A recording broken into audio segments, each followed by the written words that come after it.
దాంట్లో 2 రకాలు ఉంటాయి. బోన్ నుంచి బ్లడ్ తీయటం ఒకటి, చిన్న ముక్క తీయటం ఒకటి. రెండిటి నుంచి డిఫరెంట్ ఇన్ఫర్మేషన్ వస్తుంది.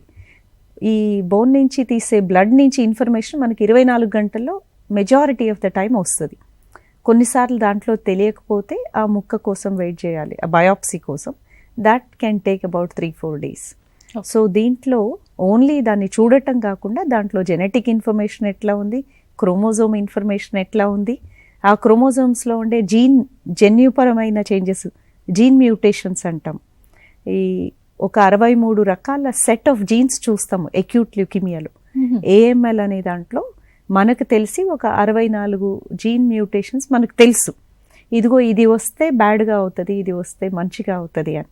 కొన్నిటికి ఎక్స్ట్రా మందులు కూడా ఉన్నాయి. సో టార్గెటెడ్ థెరపీ అని చెప్తున్నాం కదా మనం, కొత్త ట్రీట్మెంట్. ఇప్పుడు అక్యూట్ మైలాయిడ్ ల్యూకీమియాలో FLT3 అనే ఒక అబ్నార్మాలిటీ వస్తే దానికి ఒక టాబ్లెట్ ఉంది, FLT3 బ్లాకర్ అని. అదే IDH1 అనే ఒక మ్యూటేషన్ వచ్చింది అనుకోండి, IDH1 బ్లాకర్ ఉంది. IDH2 అని వస్తే IDH2 బ్లాకర్ ఉంది. అట్లా కొన్ని మ్యూటేషన్స్కి కొన్ని మెడిసిన్స్ ఉన్నాయి. అలాగే కొన్ని P53 అని కొన్ని తెలిస్తే అది రాగానే అమ్మో ఇది బ్యాడ్ క్యాన్సర్, దీన్ని మళ్ళీ తిరిగి వచ్చే, ఇప్పుడు పోతుంది మళ్ళీ వచ్చే అవకాశం ఎక్కువగా ఉంది. కాబట్టి మనం ముందే ట్రీట్మెంట్ నుంచి బోన్ మ్యారో ట్రాన్స్ప్లాంట్ ప్లాన్ చేసుకోవాలి.